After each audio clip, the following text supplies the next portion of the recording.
He's rapping on PEDs, which are performance enhancing drugs. So he's rapping on steroids.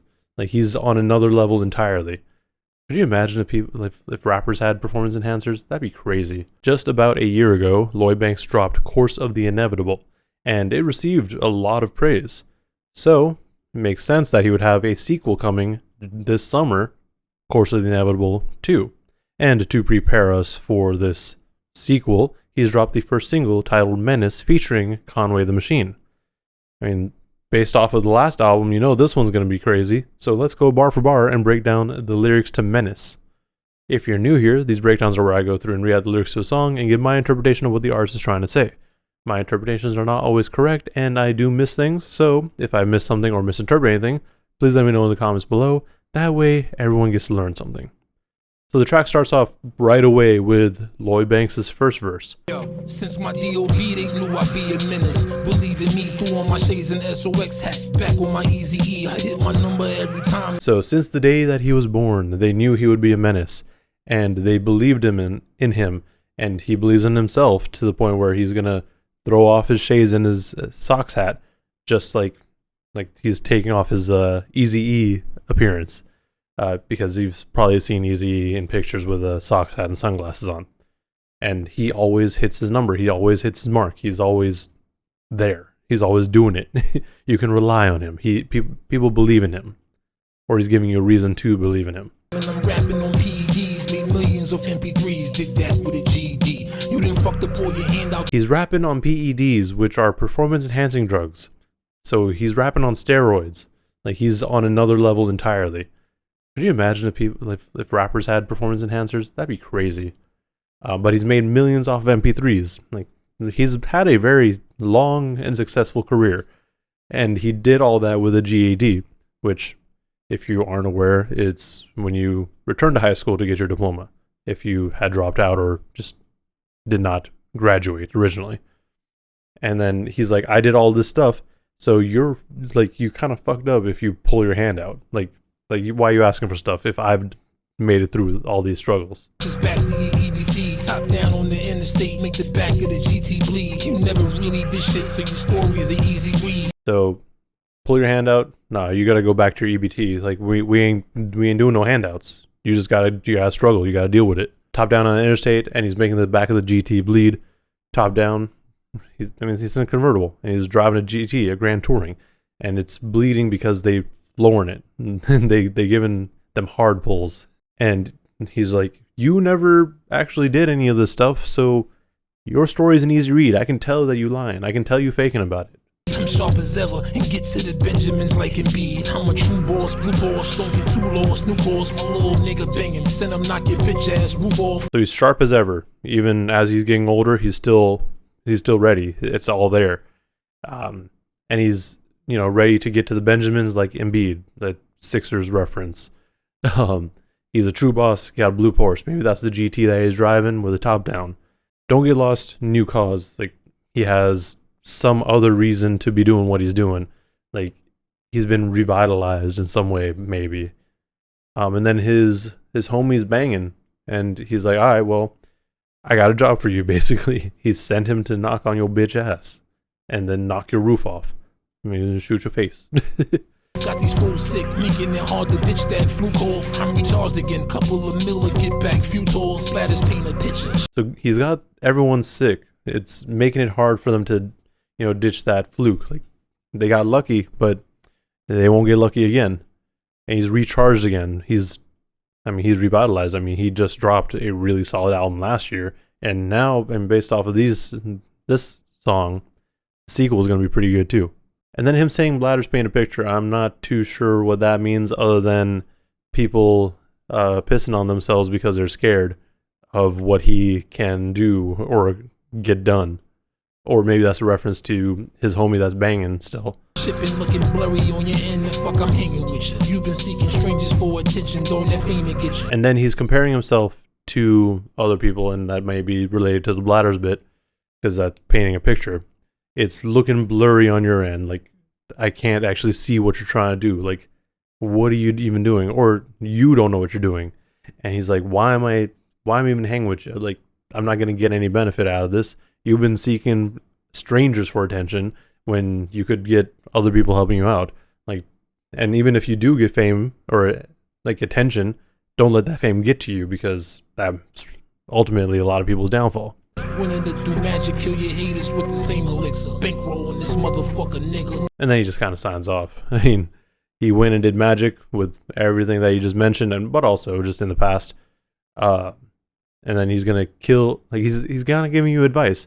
Kill your haters with that same elixir. Like this feeling of, oh, I'm hot shit. Like I got all this attention.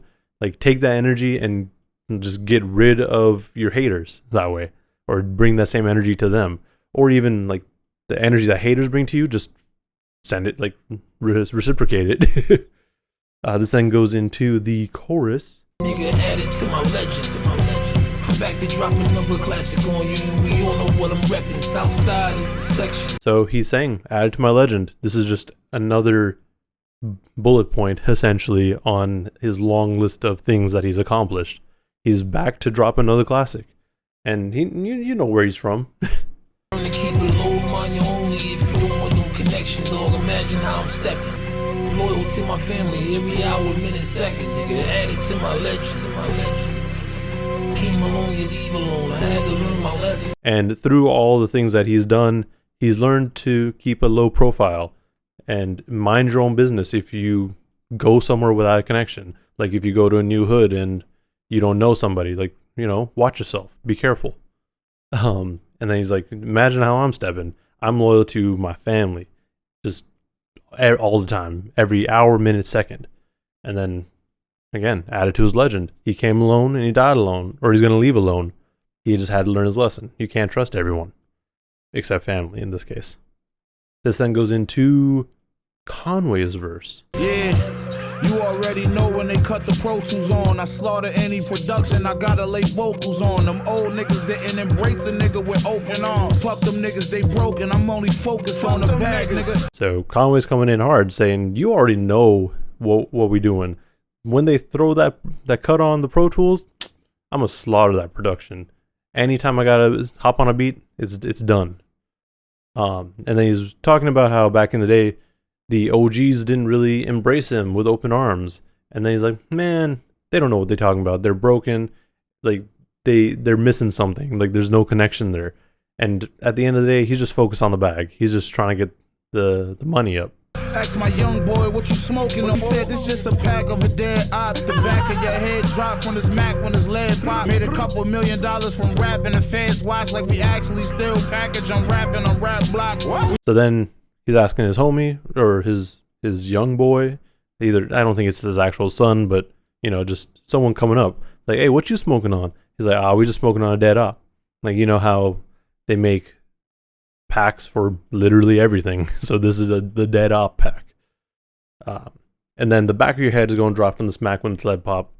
Pretty straightforward. I mean, guns shoot people. You can kill people with a gun. And then he made a couple million off of rapping, and the feds are still watching him and probably the rest of Griselda in this case. Like, they're still packaging and, you know, selling bricks. And it's like, no, we just rapping now. We just dropping back to back and we back for your head top. Now I'm on Dykeman, bitches call the machine Big Poppy, and not the guy that bat for the red sock. Diss me in your song, you think I'm about to respond with a verse? Nah, I'll get you back with a headshot. Look. So just like I said, you know, Griselda just be putting out music now. They putting out a lot of music, and it's all really solid. So we just dropping back to back, and we're back for your head top. Like, we coming for your head. And then when he's on Dykeman, which I'm assuming it says Dykeman, that's like a train stop in New York. Like when he comes back, or when he goes to Dykeman, all the women call Conway Big Papi, but not like David Ortiz Big Papi. Like, they just calling him Big Papi. And if you're gonna diss him in a song, he's not gonna respond in a verse. He's gonna come for your headshot. The comparisons is usually not wise if you didn't cop pies. 2 of your top 5. The comparison's not wise. I mean, comparing Conway to other rappers or just other people, like, what's even the point?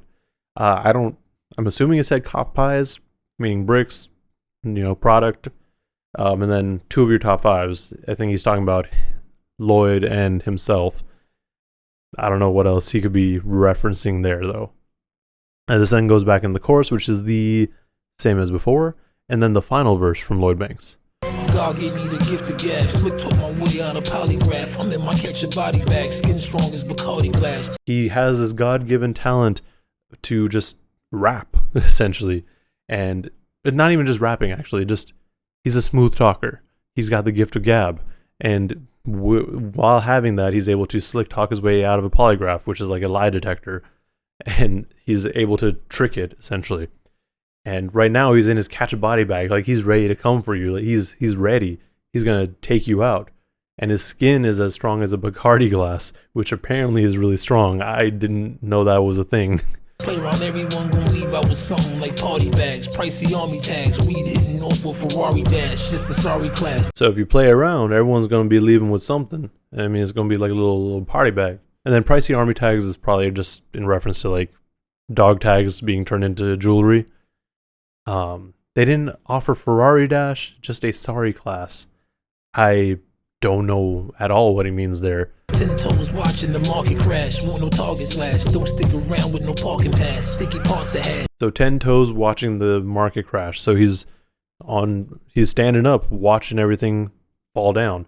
The other thing that I could think of when he said 10 toes was like when you're surfing and you go, like you're hanging 10, like you're at the nose of the board.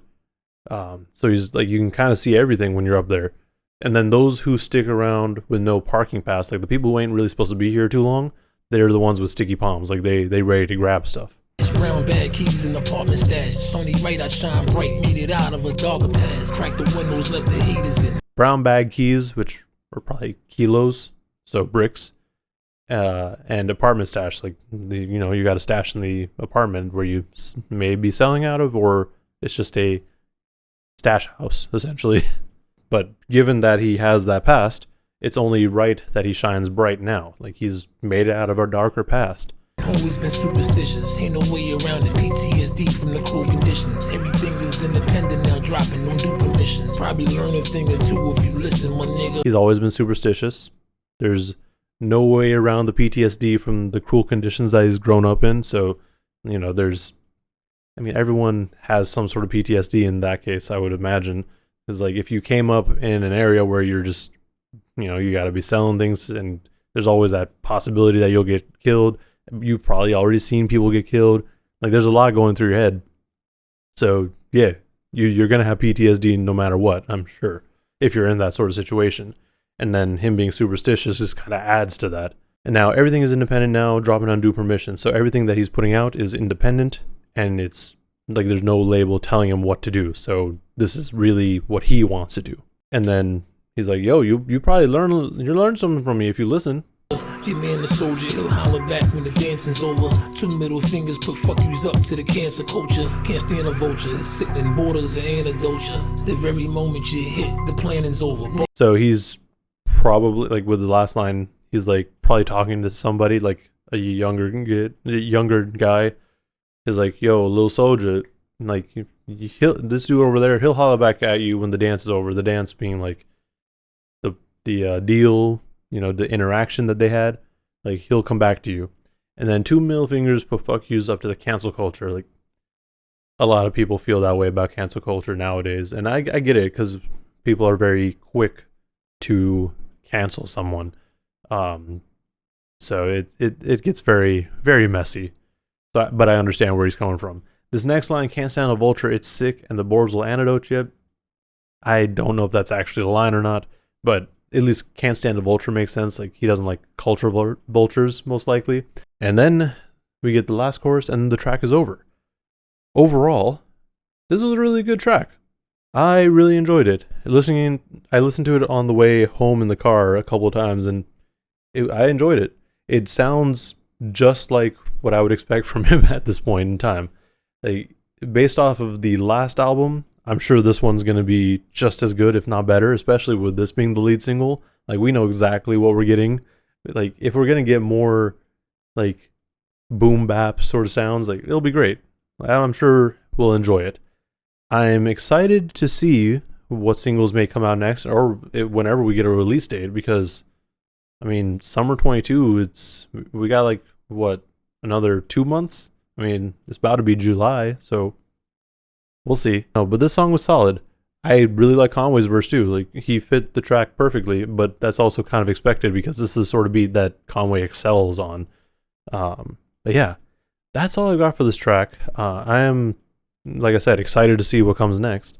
Let me know in the comments below, like I said, if I missed something or misinterpreted anything. And let me know what you thought of this track and how you feel for the next album. Are you excited? I'm sure you are if you're watching this video. But, you know, just tell me how you feel. If you have any more information, let me know in the comments as well. While you're down there, like and subscribe if you want to see more breakdowns and content like this. Thank you for watching, and please stay safe out there.